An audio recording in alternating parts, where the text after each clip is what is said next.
So again, welcome tonight, Mayor Johnson. I'm your superintendent of schools. As Mr. DeVeronica had shared, Stephen Zugelder is with us. He's the K-12 music coordinator, and Jeff DeVeronica is our director of information. And so the three of us tonight are going to join you and run through just some information and some ideas around our music program and share some of the updates in an effort to keep you well informed, but also to answer any questions you may have as we move into the later part of the year here. So we want this to be as interactive as possible tonight, and we want to try to answer as many questions as we can for you. So if you take a look at your screen, you should see a question and answer box where you can post some of those questions for us, and we'll do our best to answer those. We'll try to focus on that Q&A box. You may see a chat box there as well. Some folks may put some comments in there, and that's okay, but we'll try to draw from the questions from the Q&A. And Mr. DeVeronica, like we did in one of our previous webinars, would it be okay if people raised their hand and we wanted to bring up their video and interact with them directly? Are you comfortable with that? Yeah, I think we can make it so we allow them to talk, and instead of typing out their questions, they're more than welcome to raise their hand, and we will take them into the room, and they can their camera won't be on, but their audio will, and they can ask their questions verbally rather than typing them out in the Q&A. So just raise your hand and we will know that you want to ask a question. So that's great. Before I turn it over to Steve, and he's going to run through some of these updates and a PowerPoint here, I just want to kind of set the tone. So entering into the school year, there was a lot of questions. We did a lot of work to reopen the schools, but a lot of it was emotional, and there was anxieties as to what it would be. And I think looking back and talking with our families and our students and our staff, I think we far exceeded any of the expectations that any of us had around our learning models. And so now what we're looking to do, especially now that sports are underway, we have the winter sports well underway, and we're looking towards the fall 2 season, apply some of what's going on in that setting, as well as what we've learned from what we've experienced this year, and apply that to our music program moving forward so that we can take the next step, making sure that safety is our priority, and just safeguarding the health of our students and our staff, and continue to promote our music programs and the engagement of our students. So with that, I'm going to turn it over to Mr. Zugelder, and he's going to take us through some of these updates. Steve? Yep. Thank you so much, everyone, for coming. I see many participants here. I first of all want to say that I represent 14 music teachers, and I think of them as my colleagues, that we are here to serve your children and to make sure that they're having the best musical experiences possible. And that has not changed in one way since the pandemic. It may have looked different, and we haven't maybe have seen you at the concerts, and it seemed a little different, but our teachers are very, very committed and dedicated to your children. And I just wanted to say first, before we get going, is how lucky I am to be working in such a supportive community for music. This is my 20th year teaching here, and I couldn't ask for a more supportive community. I would like to say that if you look at our numbers across the board in terms of students participating in ensembles, they have not dropped. And that's really because of you as parents that have really valued that as part of their education and has kept them in the program so we can continue to do the best we can to provide them that education. And so that hasn't changed. I have a deep gratitude for the support of not only you, but also our building administrators, as well as our superintendent and our Board of Education. Again, I can't say enough about working here in this district and trying to just make sure that we provide the best musical experience. And I really feel that that is one of the major reasons why we've been one of the top 100 community music programs in the country for over 20 years now. Now things have definitely looked different since the pandemic. I was driving in earlier thinking, oh my gosh, it was about a year ago tonight that we had our big Band Mania concert or Choral Mania concerts happening here at the beginning of March that's celebrating Music in Our Schools Month. And that's probably the last memory that I have where we were able to get large groups of people in a facility to entertain you in terms of providing a great experience for you and your children. And not saying we're going to get to that real anytime soon, but what we'd like to do is to try to move in that direction so we can kind of give our students that kind of same sense of a performance and some sort of end result in the work that they've been doing thus far throughout the year. So we're just going to elaborate a little bit on the letter that I wrote, and that's the purpose of this meeting, is just to kind of go into detail a little bit more specifically about some ways that we can kind of get ourselves back to a sense of normalcy with providing some sort of experiences as a stream concert or recording project or something, some sort of a sense of an event before the end of the year.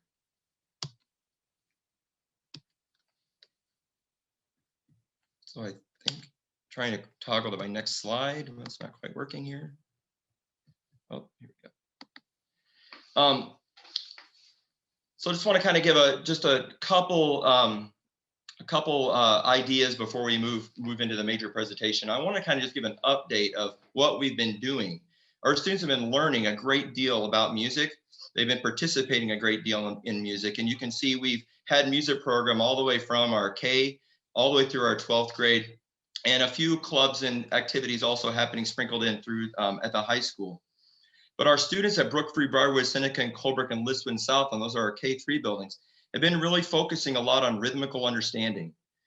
They haven't been able to sing and do a lot of tonal things, but we've really increased our ability to understand rhythm. We've increased our ability to be creative with instruments. We've learned how to create virtual instruments so students can play music on their computers. And we feel like despite some of the challenges we've had, we've actually grown in many other areas that we haven't had a chance to really dig deep into our curriculum. Same thing at 4-6 at Rogers and Iroquois. You know, our students have been participating in general music classes. They haven't been doing chorus just because of the sheer numbers of students that would be required to get together. But our students have been really diving deep into composition, doing some really creative projects with using computer technology, composing music, doing some garage band type style of productions of music. And we really feel like really getting a deep understanding of not just the performance of music, but the why and the thinking that goes inside music making experience. If you actually go back to our national standards for music, we have standards of create, perform, reflect, and connect. And I would say that even though we haven't been doing much of the performance aspect, we've been really hitting the other standards in a greater detail. And we're able to actually get, I think when we move forward into next year, we're gonna actually be stronger because we provided the students more of the why and the what except for what we're doing. And you know, it really supports the critical thinking standards that the districts have been known for. And it really gets the kids to, I think, really get a little bit more of a mind around music rather than just producing the art of music. Going into 7 and 12, we've had a little more success with ensembles at this level. We've had currently students are performing in the Performing Arts Center and the auditorium because we have a large space. We're able to maximize the spaces, performing regular literature in small group setting. And has really done a really great job in terms of doing some performance. What we're missing right now is the actual end result or the kind of the goal towards setting to something to actually produce a piece of art or a piece of work.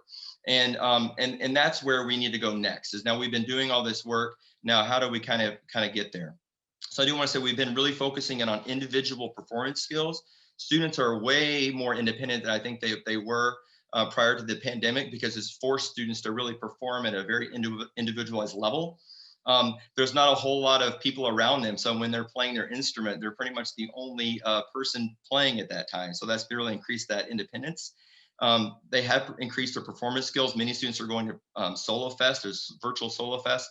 Again, really pushing the critical thinking and the literacy skills that are so important to our music making experience that you may not be aware of as the adult listening to the concert, but realizing the actual instructional components that are taking place in the classroom has actually been even at I think a higher level than we've had in the past. The downfall again with that would be the fact that we haven't had as much time and the contact time with the students. but the quality of what we're doing with the students is definitely still at a high level. I'll go to the next slide here. So kind of what to expect, kind of what we're hoping for. And there's a couple things already on the calendar, and I wanted to kind of celebrate those. Is we've been since January 1st rehearsing for our musical Bright Star. It's going to take place on March 19th and 20th as a video stream. So there'll be tickets available that you can set in the comfort of your house, and you can watch our students perform a live musical. This was Jim Thomas is directing it. We have a smaller group of students than we would normally have, but we're able to do this in a very, very safe way. We are going to limit some members, some audience members from the cast, small amount of people into the auditorium to watch that live, but majority of the community will be able to see our musical through a live stream, and there's going to be more information to come on that. Dake is the same thing. We're looking at the musical Shrek right now. And that's going to take place late April. We're still trying to tidy up the dates. We're kind of waiting for some dates on that, but the same kind of experience. Mr. Falco has done a really great job of trying to figure out ways to even incorporate more students, not that would just typically be in the audition to actually make the music. We'll actually do maybe some recordings of some of the songs with all of the chorus members at Dake, so then they can kind of be in, they can record themselves and be on the screen and be piped into the musical. They can be kind of part of that musical. So we're being really creative with ways to get more kids involved, giving some of the restraints that we've had on us. One of the latest things that we've been really talking about, because of the athletic events that are now happening, and we can kind of start using some of our facilities, is it looks like starting late April, our gymnasium is going to be available, and we have a really great facility in there that can offer live streamed options. And obviously we can get students spread out in that space in order to work on some music and perform that for, again, a live stream audience. We're hoping that every ensemble will have some sort of experience. We're still trying to figure that out with our music department, which groups will have an experience, and we're really still working on a calendar that will be shared with you very, very soon. Other couple options out there, I-Square is a really great place here in the community, and we have as a department have talked about kind of a lunchtime concert series on Wednesdays. Once the weather gets nicer, that we can, because the kids, the 7-12 students at least, are having some flexibility in their schedule. Actually, all students have flexibility in their schedule on Wednesday to possibly come and do some sort of outside concert at the gazebo. The farmers market over the town, the gazebo's also been reaching out to me to say, hey, bring some groups over here. Again, some different ways between using our larger facilities and our outside events to try to get some sort of musical performance happening before the end of the school year. For those that are not going to be able to do that, we are going to try to do our best to release some sort of video recordings of our students that can be done during the school day and then released out to the community. I also want to just give a plug to Jeff DeVeronica for all the work he's done with our Music Mondays. I'm not sure if you've seen the Facebook post on Music Mondays. Again, just trying to find different ways to celebrate our students and the great work that they've been doing. So I'm going to move into our younger buildings. Our younger buildings are a little bit more of a challenge currently. We are definitely still looking at some areas. One of the things we haven't done much at that level is co-mixing cohorts of students. We are looking at the possibility of doing a little bit more co-mixing. We're still trying to figure out the logistics of that. And if that can occur, we're looking at the possibility of having some sort of morning or some sort of evening, afternoon rehearsals that we can kind of get some larger groups together at the 4-6 level. We're not really certain that from chorus standpoint, that probably at this point is probably not going to happen, but we're looking at probably the 4-6 band and orchestra kids, because currently what they're doing is they're having pull-out lessons during the day in very, very small groups. They're working in 3 to 5 kids in the room. And because we're really making sure that the kids are moving in their cohorts at that 4-6 level. And again, I'm not sure exactly where we are with that, but I'm saying those are conversations that I know that we're having, and I'm sure more details will be coming in that. Our 4th grader students would normally be playing their beginner instruments this year. We had to get a little creative with that. And we started a fourth grade recorder program on Wednesdays, doing a virtual recorder program, because we just really didn't feel like we could get students set up for success the way that they should be able to be set up for success in the environment that we were teaching in at the time. So we held off on starting the fourth grade band and orchestra students. But what our plan is for next year, that we're going to actually have 2 beginner programs. We'll have a fourth grade program and also a fifth grade beginner program, kind of moving at the same pace. Obviously, they'll be a little older, and one may move a little faster than the other. But again, kudos to my teachers that think outside the box of, okay, what kind of skills can we give, literacy skills and performance skills can we get in a setting where all kids are playing the same thing at the same time? And the answer was using recorders. And I know many of you probably don't like me right now because of all the recorder playing that was maybe happening in your room on Wednesdays. But that has been a very beneficial thing. And our 4th, 6th teachers have been doing a really great job of continuing that. And again, those skills that they're learning are going to really transfer really nicely into when they start playing on their band or their orchestra instrument going into 5th grade.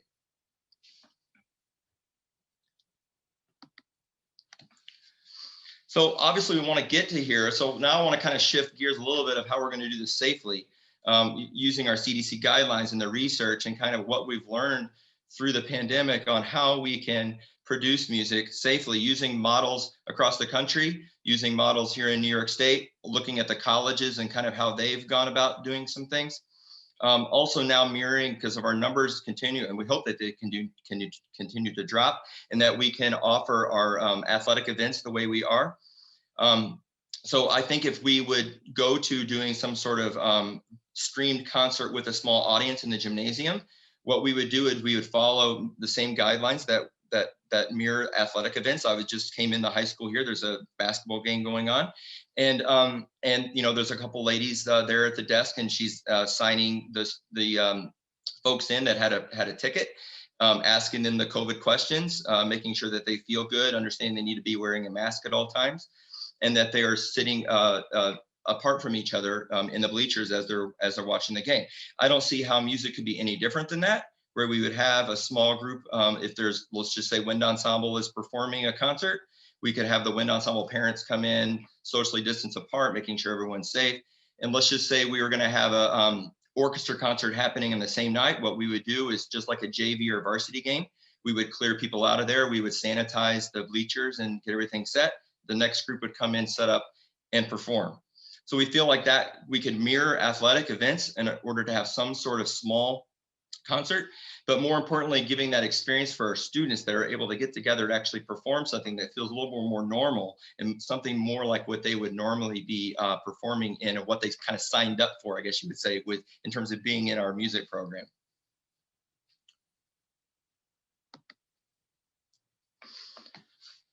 I can't say this enough, but safety remains our priority. We are committed to making sure that we're doing everything in the safest way possible, using the restrictions and the guidelines that are in place, really looking at New York State regulations as well as the CDC guidelines. I would like to say that I want to kind of get into a little bit of research now, and a little bit of stuff that I've learned and we've learned as a music department. I would say I know more about aerosols and how things are contained than I ever wanted to learn. With all the different research and the different Facebook groups and the different webinars that I've been a part of, in terms of really learning about, you know, how to perform music in a very safe way. And what I would like to say is that that there was a big study out of the University of Colorado that was also done in the University of Maryland, and they've had this happen. This started in July, when arts programs were, you know, looking at me. You saw in New York what happened in New York City. You know, we couldn't have any performances. The colleges were shut down. Music wasn't happening. So the scientists in these colleges got together and said, let's research exactly, find out, you know, when you play a flute, what happens with the aerosol? When you play a trombone, what happens with the aerosol? When you sing, when you act, when you play all these different instruments, what actually happens?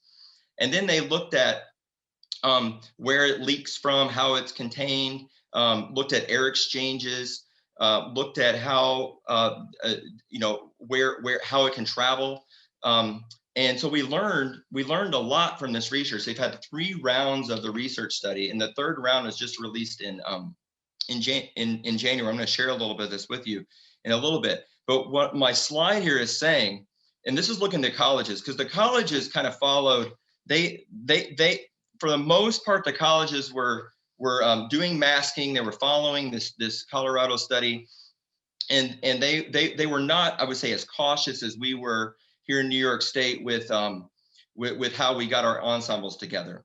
And they use these regulations right from the get-go, right in September, when they got the first preliminary round of the information. The college said, okay, that sounds good to us. We think we can do this safely. This is what we're going to do.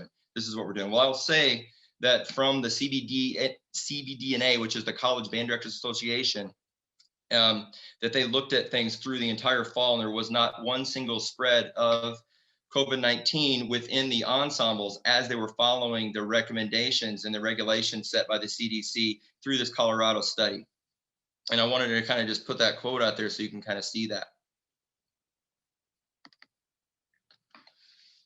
I'm going to get a little bit into detail now about and kind of synthesizing the research. And if you would like more information, I'm going to share the link here, and you can more than willing to kind of look and dig through. It's quite interesting. Actually, you can kind of see what they kind of did. They tested both professionals, they tested 4th graders, they tested high school students, different levels, different abilities, different ranges of the instruments, and those kind of things.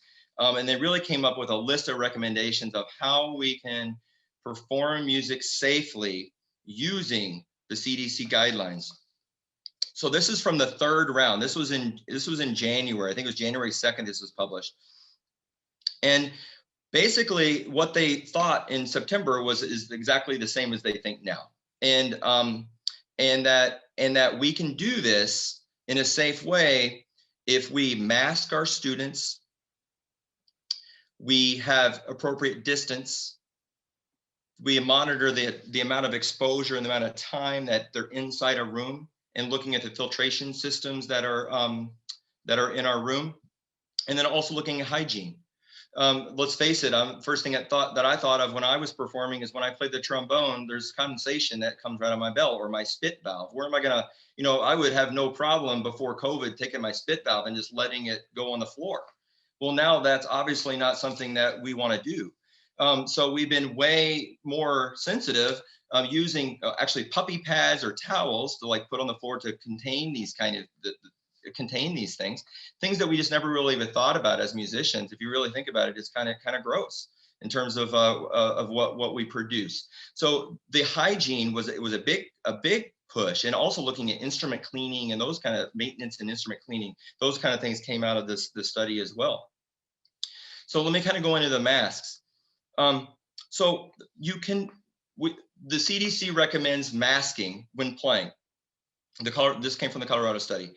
You can do this, and you're probably thinking, well, how can you put a mask on and play? And I'm going to kind of go through detail on that. So with singing is no big deal. They can put a mask on, and actually we have certain masks called singer's masks that actually give more space in the mask, so they can so a student can move their jaw and actually do the right vowels. That mask is built for singing. For a musical where you have students in masks, there's more clear masks. You can see some faces. So they've developed some masks that actually work for musicians. For our saxophone players and our reed players, basically taking a mask and putting a flap here and keeping the mask on and putting the mouthpiece inside the mask, which is really covering. The main thing that the study recommends is that we keep our nose covered. The main thing, obviously, you're gonna have to breathe a little bit. There's gonna be a little bit of a hole, but it reduces the transmission, I think, by between 60 and 90% by having the mask on our face.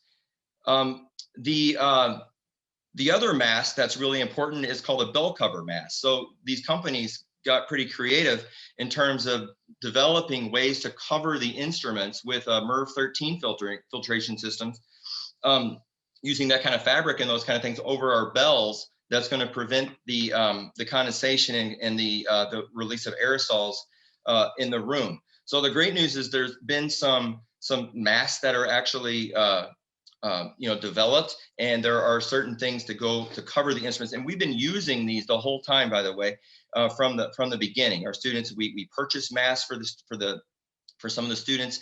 We purchased the bell covers for the students to cover their bell, and we've been following those guidelines from the beginning of this pandemic. So the brass players taking a disposable mask and cutting a hole in it so their mouthpiece can kind of go inside it. Again, the main thing they're recommending is that the nose is covered, and that when the students are not playing, that they do a double mask. So they would perform, and then when they're like resting or talking, they would put another mask. So obviously there's a little hole in the mask.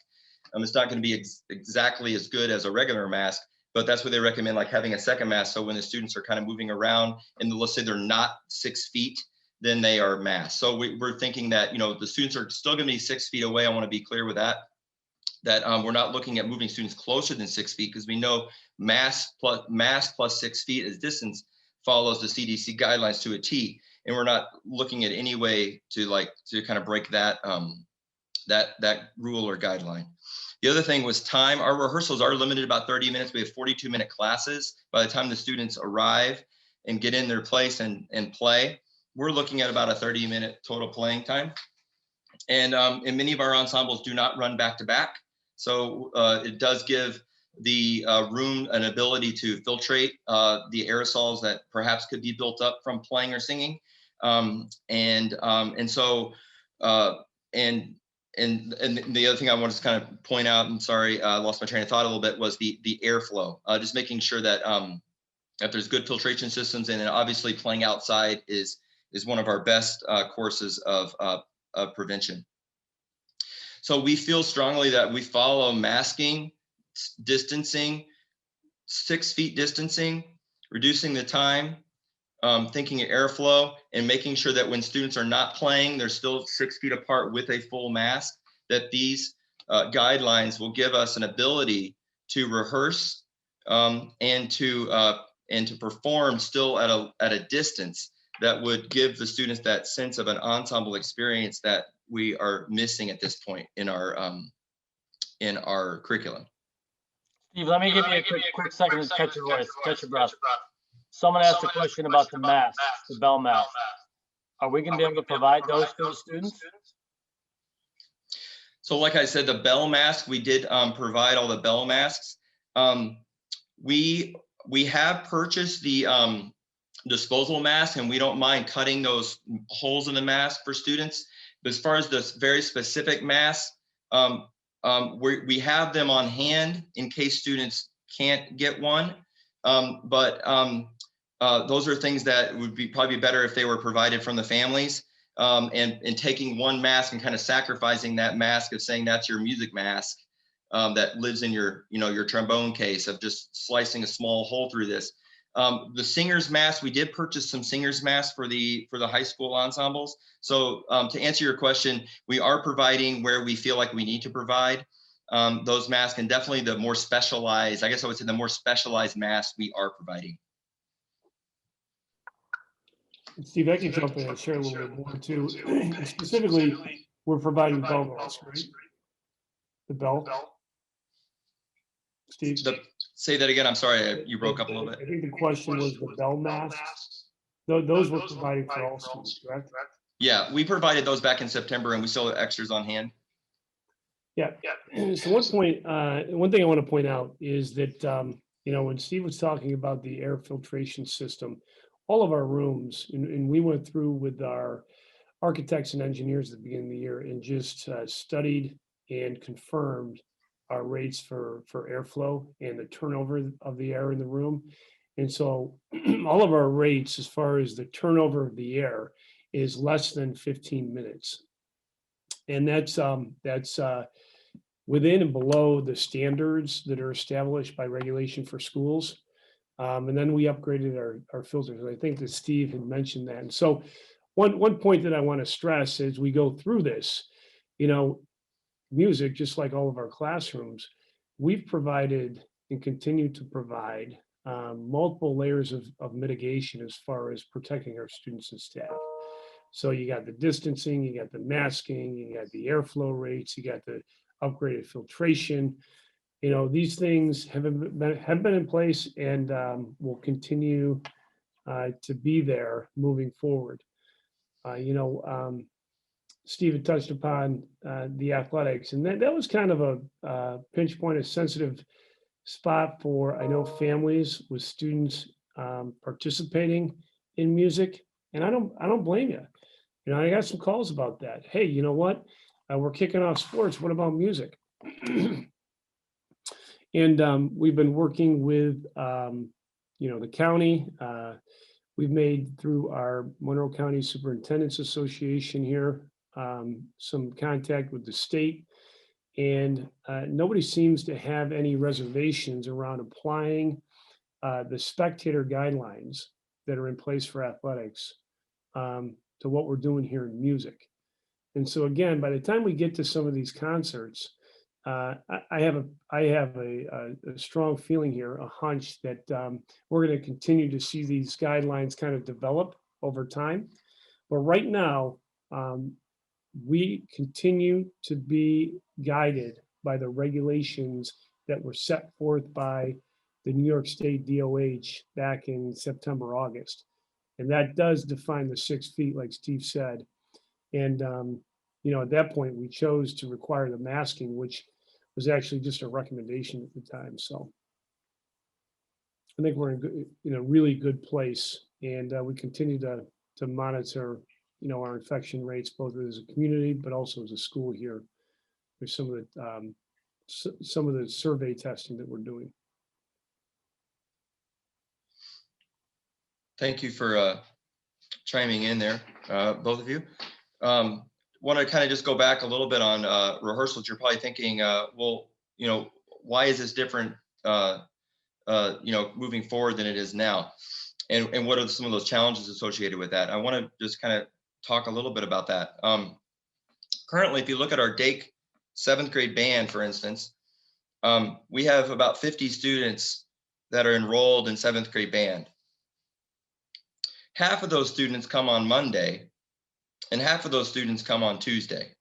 And they're every other day classes, right? So they're normally, if a normal schedule they would run, they would have an ACE or BDS schedule every other day.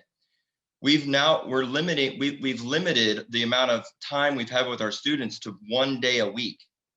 And so we have half the students come in on Monday and half the students come in on Tuesday. And within that time, we were really extending things to 12 feet apart with the protocols.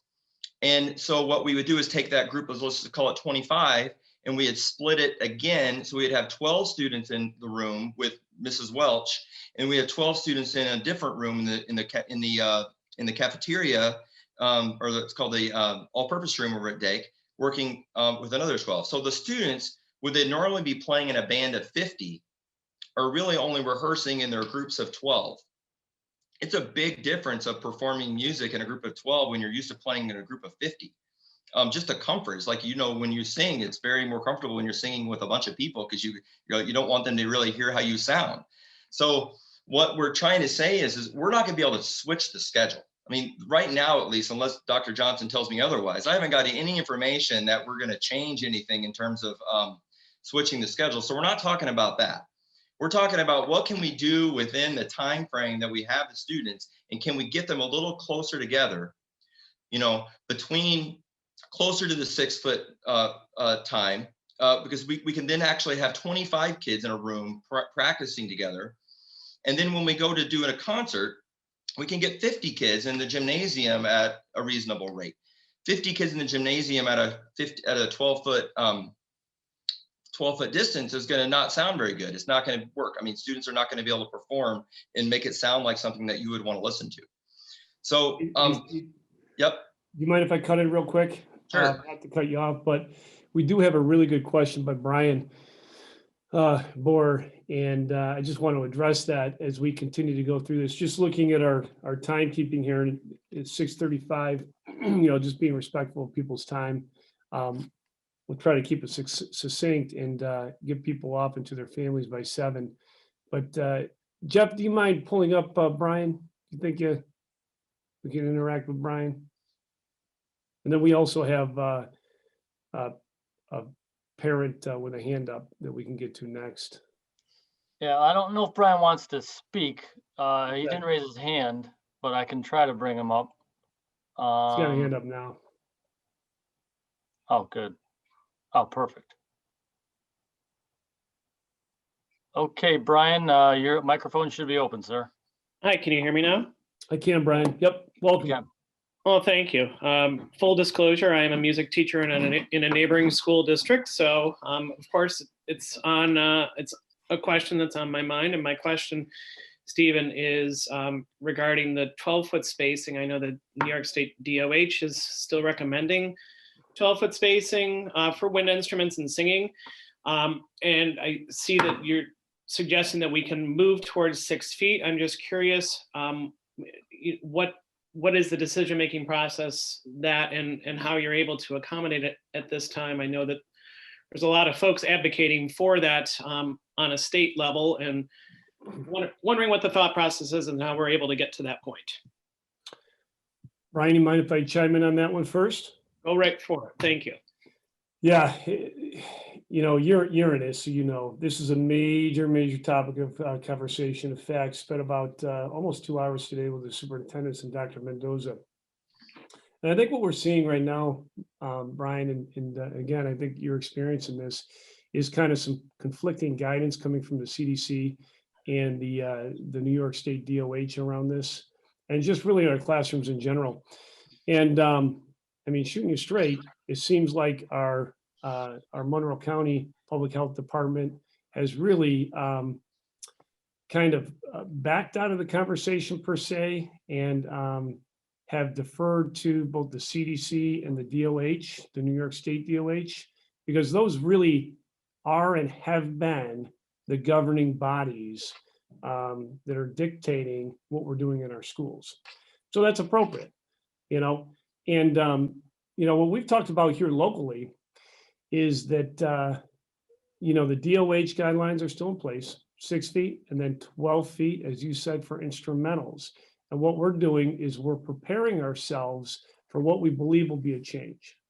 I mean, I think what we can all see is the writing on the wall as the CDC put out their guidance the Friday before break, right? There's some schools that have already announced locally, none in Monroe County, that they're making plans to bring children back into schools quickly for full in-person learning. And again, I think that leaves some of us kind of scratching our head. But I think, again, they're hedging their bets. And so what we're choosing to do is just be a little forward thinking here and prepare ourselves for what we anticipate here in the next month to 2 months. Now, in the meantime, you know, we have all of these mitigating factors in place. And if you go into any of our schools, I would invite you, you know, to look at any of our schools around the region through social media, and you'll see times in classrooms when kids are breaking their distancing. Okay, it happens in our hallways. It happens in our classrooms when kids come around a teacher to read, you know, for short periods of time, masked. Okay, and they're reducing their aerosols through these mitigating factors. And so that's what we're entertaining right now, not for on the full scale of reducing distancing to any extent in our classes and lessons. But at times, what we've talked about is whether it be some skill work or some type of, you know, coaching or intervention, at times, you know, that distance will be broken, okay? But we're not gonna be reestablishing our classrooms where we have our students seated 6 feet apart at this point. And then, you know, when we get to the concerts, we're gonna be planning for 6 feet. But if the DOH guidelines are not adjusted by that time, you know, then again, as you pointed out, we have to align ourselves with those guidelines. So did that address your question? Yes, thank you, Dr. Johnson. And Okay. I truly appreciate the advocacy and the forward thinking that West Irondequoit it has towards this very important issue. I actually received an email last night or yesterday from Commissioner Rosa's office based on a letter that I had sent, and was told that they were basically washing their hands as well, and asking individual school districts to examine how to best proceed, that it's out of their hands and rests with the DOH and individual school districts. So hopefully Yeah, you we got can it. move forward. You got it. Everybody's kind of going like this. And so that's where, we're fighting for the equity of our students. And it's really hard to rationalize with a parent of a music student here when they contact us and say, well, hey, look at all the things that these students are able to do over here in athletics. Why don't we see any movement around music in the fine arts? And again, we're pushing for that. We're trying to plan forward for that. And then we're trying to take some of those elements that we're seeing applied to athletics and apply it to that planning that we're doing in music. Thank you very much. Yep. Right. And We do have another question from another person, Pete, if you guys want to take it. All right, let's bring Pete on. Hello, Pete, your microphone is open, young man. It's Pete Nowak. Well, I didn't answer the Sorry. question. I'm sorry. You didn't have a question? No, I did. That was weird. Sorry about Oh. that. Okay, Don't know how that happened. no problem. Sorry. Andy's out. turn it back over to this- Steve. Are there more slides? Steve, We you can, have? and if people have questions, please raise your hand and we'll get to you. Go ahead, Mr. Zagelder, if you want to keep rolling. Yeah, thanks. I'm glad that we had a little break there and we could answer a couple of questions. We can tell you're a wind instrument guy because you can talk. I do like to talk. I would like to just kind of talk a little bit about the rehearsals. What Dr. Johnson was saying was we're not changing any major structures of rehearsals. But when we do need to do that for instructional purposes in order to prepare our students for concerts and those kind of things, those are the things that I just discussed in terms of different ways to mitigate are going to be in place. And just want to be clear that we would not recommend ever playing the instrument around less than 12 feet apart without a mask, and would never recommend with no bell cover or without a mask at less than 6 feet. So we're not looking at, I know I put in the letter that looking at a more traditional setting, which is true. Just I don't want to send the wrong information that we're going to not do the masking and the distancing that the CDC is recommending from that research when we do move to this structure going into the spring. And again, I think what Dr. Johnson was saying is we're not there quite yet. We're anticipating this happening in the spring, and we're really preparing you as the community, preparing our students of just knowing that we're trying to get there, and we're trying to do this in a very smart, systematic way.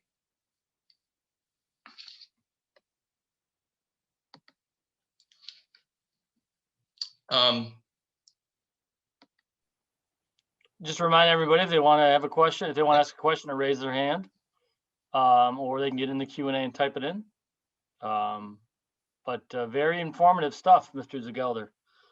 And that's certainly any performances, they could be in the auditorium and in the gym, or just one or the other.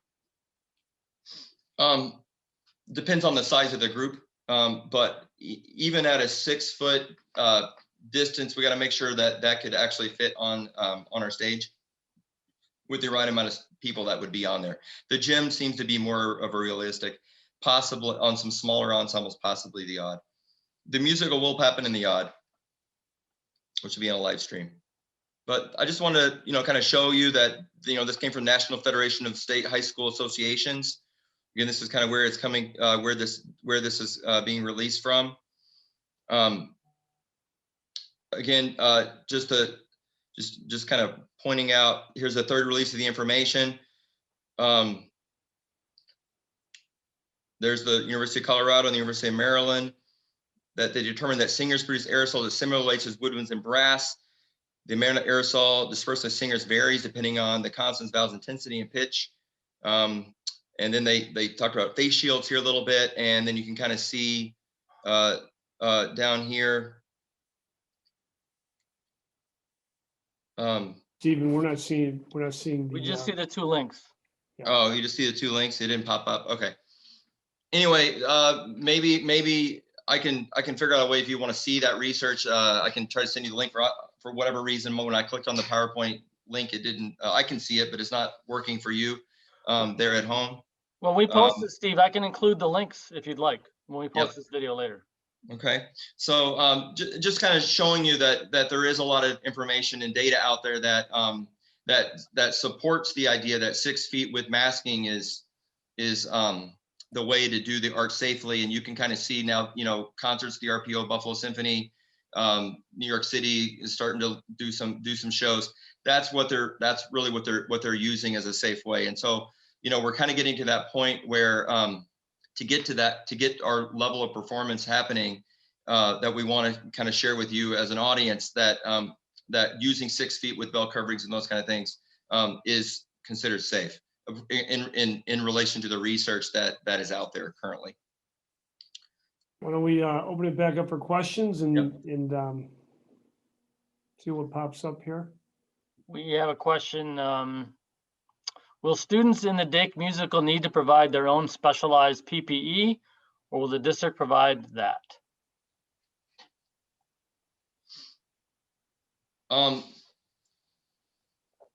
We haven't got that far yet. Right now, the students at Dake have their regular mask, and we provided them one of the cages that go underneath it that kind of give the space, and every student should have those.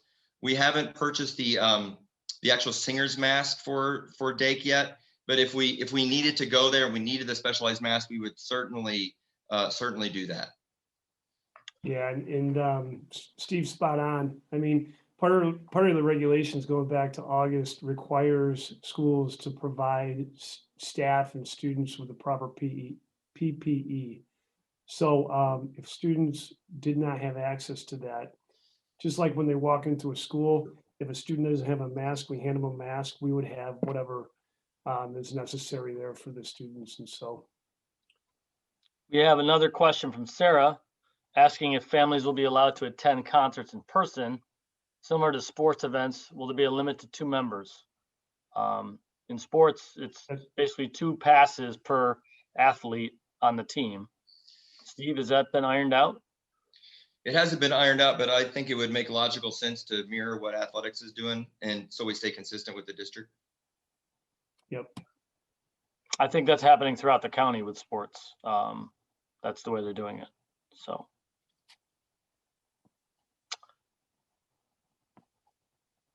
I don't see any other questions outstanding. Wait, let's see if this is a new one or no. We are up to date on questions. We do have more time. If you folks would like to ask any questions, raise your hand across the bottom of the screen. Click raise hand, and we will get to that promptly.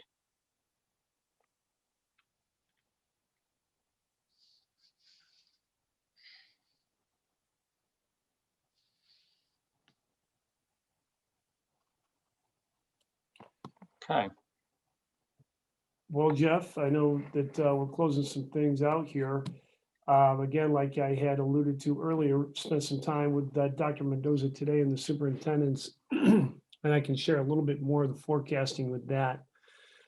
As a district, stepping outside of music here and now just talking a little bit more globally, the thinking that we're applying to music, we're applying to our instructional programs at large as well. And so just this week, we launched 2 kind of planning task forces. We had a task force over the summer working on reopening schools, and we're taking kind of that structure. We're going to apply it now to what we anticipate being the next step, whether it's sometime this year or the fall. At some point, we're going to offer full in-person learning. Okay. And it's most likely, as we've been talking about tonight, going to align with the CDC guidance that just came out. Okay. And, Dr. Mendoza was really stressing those zones, those new zones that the CDC has established. And the yellow and the blue ones are the ones where we would, that would allow us to be fully reopened in person. And with doing our best to maximize the physical distancing of 6 feet, but in situations where we couldn't do that while bringing all students back, making sure that we have all the other mitigation factors in place, like masking, like the sanitization, the hygiene, the airflow, all these things. So we're going to be kind of planning for that, whether it happens sometime in April, in May, or September. Okay, because we have to, But the foundational element here, the key point is, schools will not open, and really, I think this is, the tone that's coming from local, state, and federal, until all of the data points to it being safe, and we have the practice in place for that to be safe. And so, again, Dr. Mendoza urged us today to really watch the daily infection rate as being the most critical factor that would kind of forecast when schools would reopen. And he had said right now, we have about 140 to 150 new cases per day, and that's a 7-day rolling average. To be qualified for the yellow zone, that would have to fall to about 50 or mid 50s. And so we're starting to see some of these benchmarks emerge. And in addition to that, if you're watching the news, you're seeing that very quickly access to vaccinations is starting to smooth out. And within the next month, I think we're going to see those floodgates fully open for our staff and for our community members. So very encouraging news.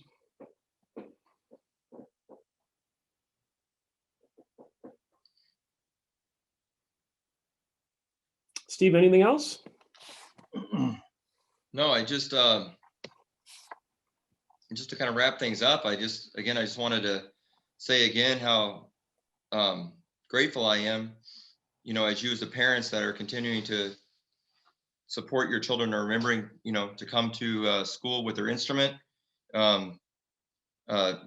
take place on with their teams meeting. They're having lessons, individualized lessons at the 7-12 level while they're at home on the remote days. That's been scheduled. They get like a private lesson. Some of them get a private lesson every 2 weeks for 20 minutes.